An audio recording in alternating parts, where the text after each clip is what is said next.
Hai teman, selamat datang di channel Boy Love Story TV. Selamat mendengarkan cerita-cerita yang kami sajikan. Semoga bisa menghibur teman-teman semua. Dan jangan lupa subscribe, like, komen, share, dan nyalakan lonceng notifikasinya supaya tidak ketinggalan cerita terbaru dari channel Boy Love Story TV.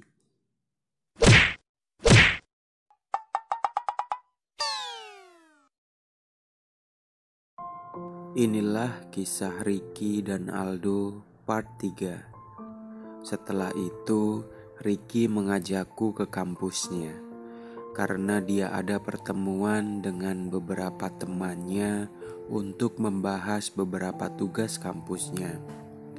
Awalnya saya nggak mau ikut karena saya malu bertemu dengan teman-temannya. Tapi Ricky memaksaku untuk tetap ikut. Jadi terpaksa saya ikut. Setibanya di kampus, saya mengikuti Ricky. Kita kumpul di salah satu kafe yang ada di dalam kampus. Saya dikenalkan dengan teman-temannya Ricky. Ricky menyebutku sebagai saudaranya. Beberapa menit kemudian, karena saya nggak maksud dengan obrolan mereka, saya pamit mau lihat-lihat di sekeliling kampus. Setelah beberapa lama saya keliling, saya mendapat telepon dari Ricky. Dia bilang kalau dia sudah selesai. Saya pun bergegas kembali ke kafe tempat mereka berkumpul tadi. Di perjalanan saya ke kafe, saat saya mau menyeberang jalan, saya hampir ketabrak mobil salah satu mahasiswa kampus itu. "Woi, punya mata nggak lo? Kalau nyebrang hati-hati, mau mati lo," ucap pengendara mobil. "Maaf mas," jawabku. Maaf, kalau mau mati jangan di sini," sahut pengendara mobil sambil pergi. Mendengar kata-kata pengendara mobil itu, gak tahu kenapa saya jadi sesak napas dan merasakan sakit di bagian leher. Akhirnya saya duduk di tepian jalan kampus, menahan rasa sakit dan sesak napas. Saya gak tahu kenapa, akhir-akhir ini sering merasakan sakit di area leher dan kadang juga disertai sesak napas. Sembari saya menahan sakit dan mengatur napas yang masih sesak, saya berusaha berdiri karena saya takut jika Ricky sudah menungguku. Dan ternyata memang benar kalau Ricky sudah menunggu lama sampai dia terus-terusan menelponku. Tapi saat saya baru bilang saya ada di mana, lagi-lagi sakitku kambuh. Sontak saya duduk lagi sambil berusaha menjawab teleponnya Ricky dan berusaha agar dia nggak tahu apa yang saya alami. Setelah beberapa menit saya duduk di pinggir jalan, ternyata Ricky menyusulku. "Dok, lu kenapa? Kok lu pucat gitu, Dok? Tuh leher lu kenapa? Kok dipegangin?" tanya Ricky. Enggak apa-apa Ki," jawabku. "Serius Dok, kita ke rumah sakit aja ya," ajak Ricky. Enggak usah Ki, sebentar lagi juga enakan kok. Kita pulang aja yuk," ajakku. Akhirnya kita berdua pulang. Setibanya di rumahnya Ricky, saya langsung dihantar ke kamar dan disuruh istirahat dan tiduran di kamar. Melihat kondisiku, Ricky jadi tambah perhatian. Dia selalu menyuapi saat saya makan, menyeka badanku, pokoknya semuanya lah. Setelah saya mulai membaik dan sembuh, saya bilang ke Ricky kalau saya mau pulang dan kerja lagi. Tapi Ricky menahanku agar gak pulang di hari itu. Entah kenapa saya juga gak tahu. Tapi yang jelas saya disuruh pulang hari besoknya. Keesokan harinya, saat Ricky mandi, saya bilang ke Ricky kalau saya minjem HP-nya untuk mencatat nomor telepon. Tapi saat saya membuka HP-nya, alangkah terkejutnya saya. Ternyata di HP-nya Ricky ada aplikasi khusus untuk gay. Saat saya mau buka aplikasi itu, tiba-tiba Ricky keluar dari kamar mandi. Sontak saya kaget dan buru-buru menaruh HP-nya Ricky di atas meja kembali. Terus saya pura-pura gak tahu dengan gaya sok sibuk. Tapi saya masih gak percaya. Masa anak seganteng dan semaco Ricky punya aplikasi kayak gitu? Saya aja yang gak pernah main aplikasi itu. Kok dia bisa punya? Pikirku. Dok, lu kenapa? Serius amat mikirnya? Mikirin apalah? Tanya Ricky. Enggak kok Ki. Ya udah, gue mandi dulu, jawabku sambil berjalan ke kamar mandi. Kenapa sih tuh anak aneh banget, ucap Ricky. Setelah selesai mandi, saya ajak Ricky untuk mengantarku pulang ke kosan. Karena sore harinya saya harus masuk kerja lagi. Sesampainya kita di kosanku, Ricky bilang kalau dia juga mau ke resto. Jadi dia gak langsung balik, malah nungguin saya buat berangkat bareng.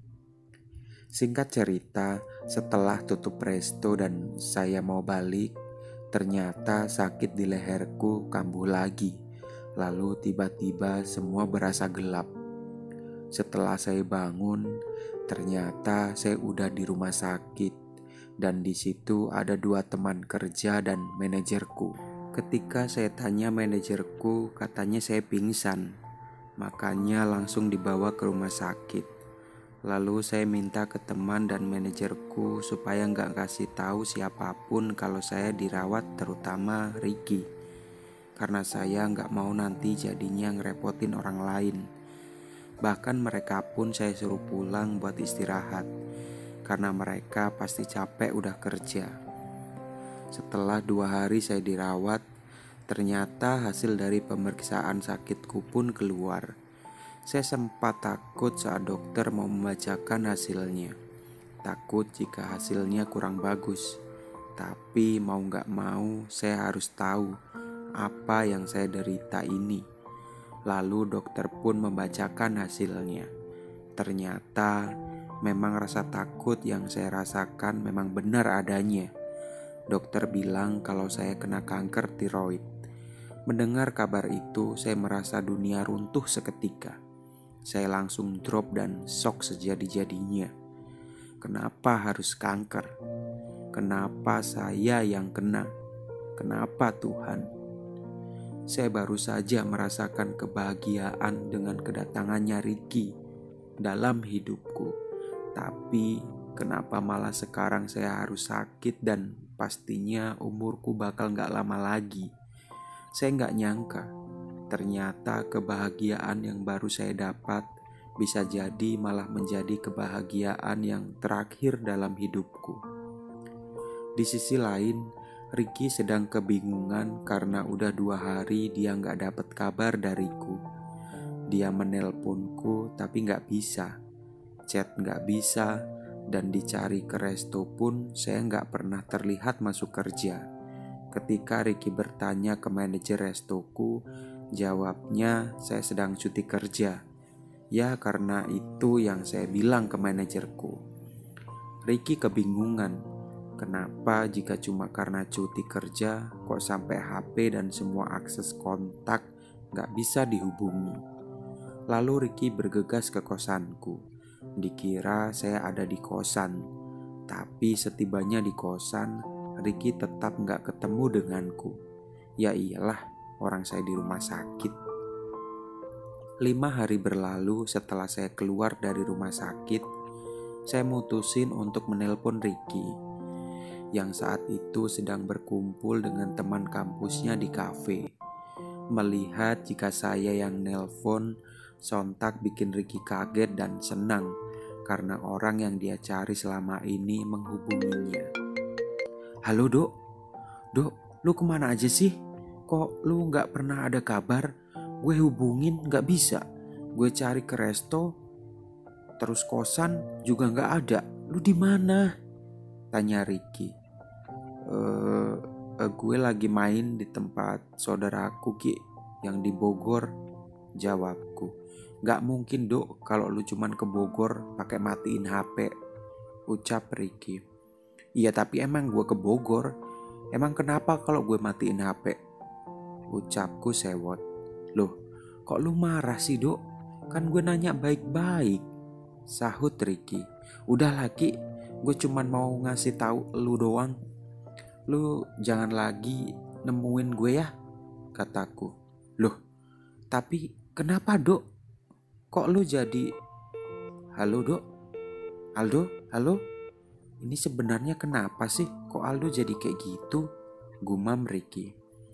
Setelah menutup telepon, tak sadar saya meneteskan air mata karena saya terpaksa harus merelakan orang yang saya suka.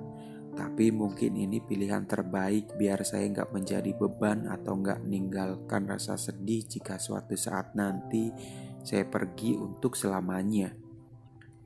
Ya Allah, sebenarnya saya gak mau seperti ini. Saya gak mau jika harus ninggalin Ricky.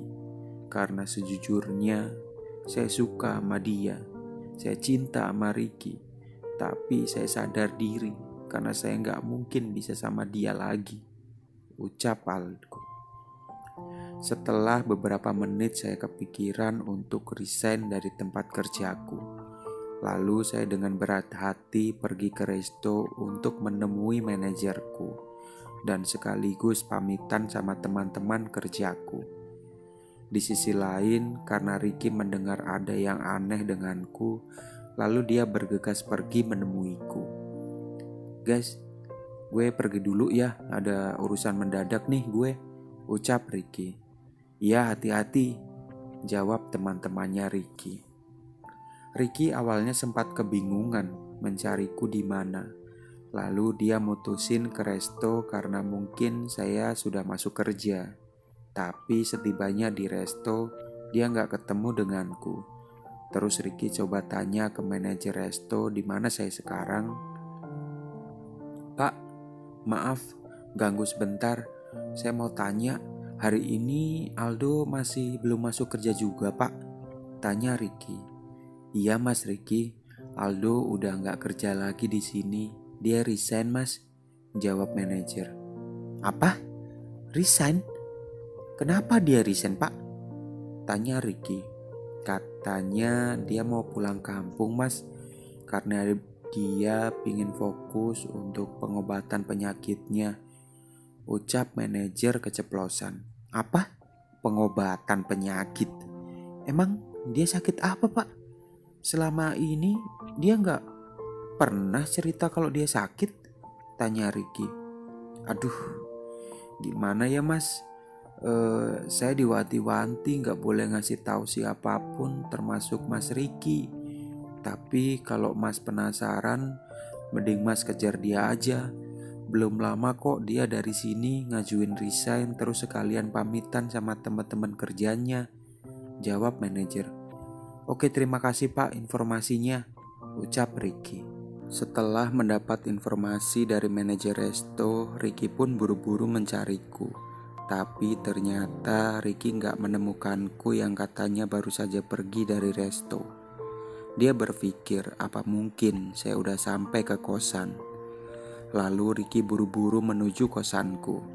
Dan benar aja, ternyata saya memang sudah sampai di kosan dan lagi prepare barang mau pulang kampung. Aldo, Dok, buka pintunya, Dok. Aldo, buka. Gue tahu lu di dalam kan, Dok, ucap Ricky.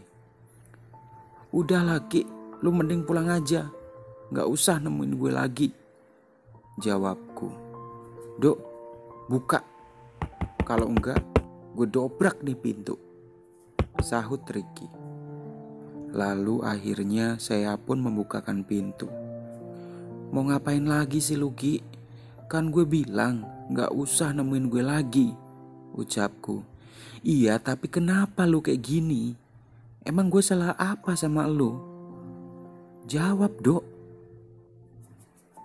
Kenapa lu diem? Jawab Ricky. Ya gue gak apa-apa. Lu gak ada salah sama gue kok, Cuman gue gak mau kalau lu kecewa nantinya, ucapku. Kecewa? Maksud lu apa sih, Dok? Tanya Ricky. Tapi saya gak bisa menjawab karena saya gak mau Ricky tahu tentang sakitku. Dan saya gak mau kalau sampai Ricky tahu kalau saya sedang sakit. Kenapa lu diem, Dok? Kenapa? Dok, kalau lu ada masalah cerita sama gue. Jangan kayak gini. Kita udah deket, tapi kenapa gue taunya malah dari bos lu? Ucap Ricky. Hah? Jadi lu udah tahu, Ki? Kataku. Iya, Dok. Tadi gue ke resto nyari lu, tapi lu gak ada di sana. Kata bos lu habis dari sana terus ngajuin resign karena lu sakit. Sebenarnya lu kenapa, Dok? Kenapa lu gak pernah cerita sama gue? Tanya Ricky. Maaf, Ki. Maaf, jawabku. Dok, lu kenapa malah nangis? Dok, gue gak masalah kalau emang lu udah gak mau anggap gue lagi kayak dulu. Dan gue gak mau maksa lu lagi, Dok, buat cerita sama gue. Karena emang gue juga bukan siapa-siapa lu. Kalau emang gue pergi bikin lu seneng, gue pamit, Dok. Jaga diri lu baik-baik. Dan satu lagi, Dok, kenapa gue kayak gini ke lu? Karena gue suka, Dok, sama lu. Gue pamit, Dok, ucap Ricky. Bersambung. Untuk lanjutan kisahnya ditunggu pada video selanjutnya. Terima kasih yang sudah menonton dan mendengarkan cerita dari channel Boy Love Story TV. Sekali lagi jangan lupa subscribe, like, comment, share, dan nyalakan lonceng notifikasinya supaya tidak ketinggalan cerita terbaru dari channel Boy Love Story TV. Sekali lagi terima kasih atas support dan dukungannya. See you next story. Bye.